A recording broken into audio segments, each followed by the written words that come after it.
Voting से 2 दिन पहले कैसा है चुनाव का एक्शन। कैसे वोटिंग से 2 दिन पहले प्रधानमंत्री नरेंद्र मोदी की इधर रैली हो रही थी और उधर राहुल गांधी उनसे सवाल पूछ रहे थे। दोस्तों, इसमें तो कोई दो राय नहीं है कि प्रधानमंत्री किसी मुद्दे पर देश के, दुनिया के, बोले ना बोले, विपक्ष को आड़े हाथों लेने के लिए उनके पास शब्दकोश की कोई कमी नहीं है। प्रधानमंत्री आज सुबह सुबह 11 बजे बाकायदा असम में चुनावी रैली को संबोधित करने पहुंचे और भीड़ को देखकर काफी उत्साहित हुए। प्रधानमंत्री भीड़ को देखकर खुश हो रहे थे इस बात से कि क्या गजब की भीड़ है, वो भी सुबह 11 बजे। अगर मैं गुजरात में होता तो मेरे लिए भी सुबह 11 बजे इतनी भीड़ इकट्ठा करना बड़ा मुश्किल होता। आप लोगों ने तो रिकॉर्ड ही तोड़ दिया। वहीं दूसरी ओर जिस वक्त पीएम अपना ये भाषण दे रहे थे, राहुल गांधी उनसे उन मुद्दों पर सवाल पूछ रहे थे जो न केवल असम के हैं बल्कि इस वक्त देश भर के हैं। कैसे प्रधानमंत्री को राहुल गांधी ने जबरदस्त तरीके से सवाल भी पूछा और जवाब भी दिया। लेकिन उससे पहले आप जानिए, प्रधानमंत्री आज सुबह सुबह 11 बजे जब रैली करने पहुंचे तो भीड़ को देखकर कितने उत्साहित थे। जो उत्साह मैं यहां देख रहा हूं, जो जोश मैं पूरे असम में देख रहा हूं, वो अद्भुत है, अभूतपूर्व है।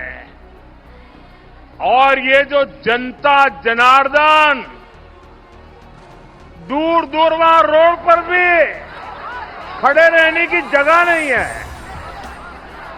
ये मैदान भर चुका है। मैं गुजरात में सालों तक काम किया है।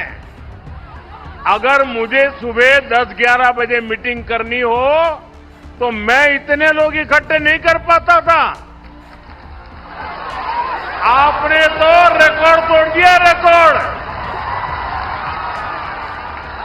मैं आपके उत्साह, ये उमंग और हमें आशीर्वाद देने के लिए आए हैं, मैं फिर से आपको प्रणाम करता हूं।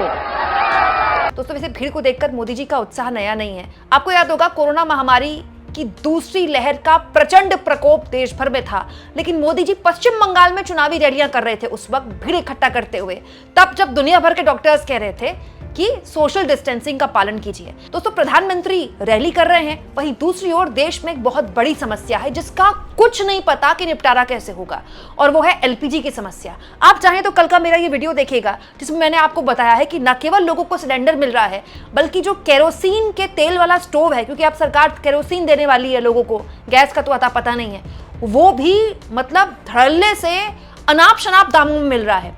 और तो और कॉमर्शियल गैस ना मिलने की वजह से बड़े लेवल पर रिवर्स पलायन जारी है। बड़े बड़े शहरों से लोग वापस अपने गांव देहात जा रहे हैं। दोस्तों, इन सारी समस्याओं से बिल्कुल बेखबर पीएम रैलियां कर रहे हैं तो राहुल गांधी ने उनसे सवाल पूछते हुए कहा, मोदी जी ने कहा था एलपीजी गैस क्राइसिस को कोविड की तरह हैंडल करेंगे, और सच में वही किया। बिल्कुल कोविड के जैसे ही नीति शून्य, घोषणा बड़ी और बोझ गरीबों पर। 500-800 की दिहाड़ी कमाने वाले प्रवासी मजदूरों के लिए रसोई गैस पहुंच से बाहर हो गई है। रात को घर लौटते मजदूर के पास चूल्हे जलाने तक के पैसे नहीं है। नतीजा, शहर छोड़ो गांव भागो। जो मजदूर टेक्सटाइल मिल्स और फैक्ट्रीज की रीढ़ हैं, आज वही टूट रहे हैं। टेक्सटाइल सेक्टर पहले से आईसीयू में है, मैन्युफैक्चरिंग दम तोड़ रही है, और ये संकट आया कहां से? कूटनीति के मेज पर हुई उस चूक से जिसे सरकार आज तक स्वीकार नहीं करती। जब अहंकार नीति बन जाए, अर्थव्यवस्था चरमराती है, मजदूर पलायन करते हैं, उद्योग बर्बाद होते हैं और देश दशकों पीछे धकेल दिया जाता है। सवाल एक ही है, हर संकट से पहले गरीब क्यों मरता है? चुप मत रहो, ये सिर्फ गरीब का नहीं, हम सबका सवाल है। राहुल गांधी देश के लोगों से कह रहे हैं, चुप मत रहो। ऐसा क्यों होता है कि कोई भी समस्या होती है तो गरीब मरता है? यहां मैं बता दूं दोस्तों, प्रधानमंत्री को 2 मुद्दों पर राहुल गांधी ने घेरा। एक, कि आपने कहा कोविड महामारी की तरह एक साथ एकजुट होकर लड़ना है, और आपने वही किया। कोविड महामारी की तरह जनता को उसके भरोसे छोड़ दिया। 2, रिवर्स पलायन का मुद्दा, एलपीजी गैस का तो मुद्दा है। तीसरा, राहुल गांधी ने इसको इस तरह से जोड़ा कि ये इसलिए हो रहा है क्योंकि सरकार कूटनीति के मेज में विफल रही है। कूटनीति की मेज में विफल रही मतलब सरकार पर यह आरोप है विपक्ष के दोस्तों कि सरकार ने वक्त रहते ईरान को इंगेज नहीं किया, देर कर दी। यही वजह है कि चीन के और रूस के टैंकर्स कभी नहीं रुके और हमारे रैंक के बड़ी मुश्किल से आ रहे हैं। अगर सरकार पहले से ही कूटनीति की मेज में ईरान को कॉन्फिडेंस में लेती, कम्युनिकेशन देर से स्थापित ना करती, तो ये हाल ना होता। दोस्तों, यहाँ मैं एक और चीज आपको बताऊं जिसके बारे में ना कोई बात नहीं कर रहा है। देखिए, चुनाव तो आते जाते रहते हैं, ये जो लेकिन एलपीजी का संकट है ना, ये बहुत सीरियस संकट है। इसके बारे में सरकार बात नहीं करी, लेकिन इसका मतलब ये नहीं कि संकट नहीं है।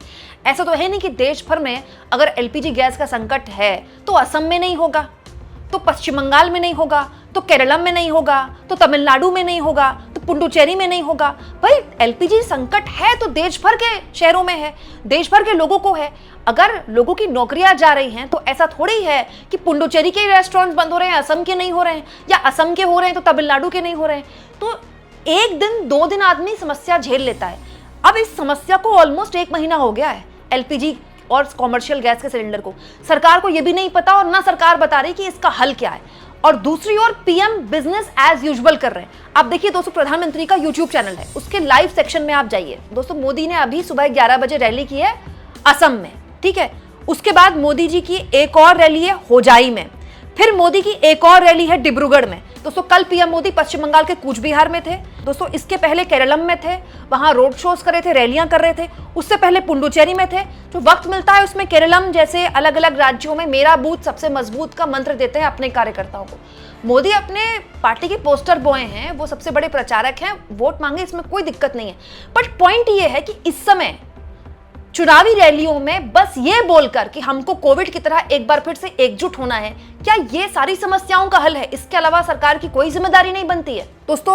और तो और असम में रैली कर रहे थे मोदी, लेकिन असम में इस वक्त जो सबसे बड़ा बम है जो कांग्रेस पार्टी ने फोड़ दिया है, बकायदा बीजेपी पर आरोप लगाते हुए कि बीजेपी के जो मुख्यमंत्री हेमंत बिस्वा शर्मा, उन्होंने इतना बड़ा घोटाला किया है कि उनकी पत्नी के नाम पर 3 देशों के पासपोर्ट हैं, दुबई में 2 प्रॉपर्टीज हैं और अमेरिका में 52,000 करोड़ की कंपनी है। इस पर भी पीएम चुप रहे। हो सकता है कि स्ट्रैटेजी हो कि आपको इसको तवज्जो ही नहीं देनी है, क्योंकि हेमंत बिस्वा शर्मा ने इसको लेकर कांग्रेस पार्टी पर आरोप लगा दिए हैं कि ये झूठे हैं और हम आप पर केस करेंगे, जेल भेजेंगे पवन खेड़ा को, ठीक है। तीसरा, प्रधानमंत्री ने इस रैली में यह कहा कि नॉर्थ ईस्ट में शांति और तमाम पक्षों से बातचीत की है उन्होंने। दोस्तों पीएम की ये बात सुनकर मुझे हंसी आ रही थी और दुख भी हो रहा था। क्यों?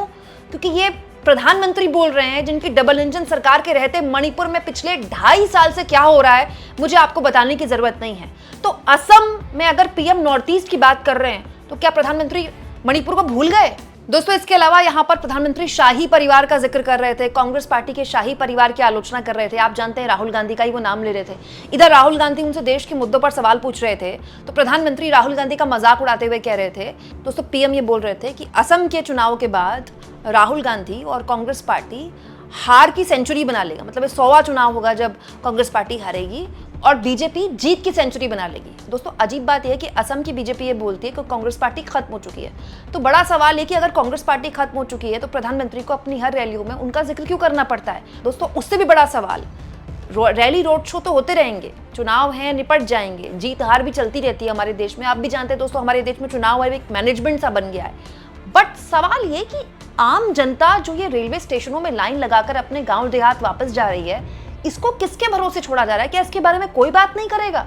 मतलब प्रधानमंत्री और उनकी सरकार इस तरफ देखने को तक तैयार नहीं, जैसे कोई समस्या ही नहीं है। आपको क्या लगता है दोस्तों? कमेंट बॉक्स में जरूर लिखें।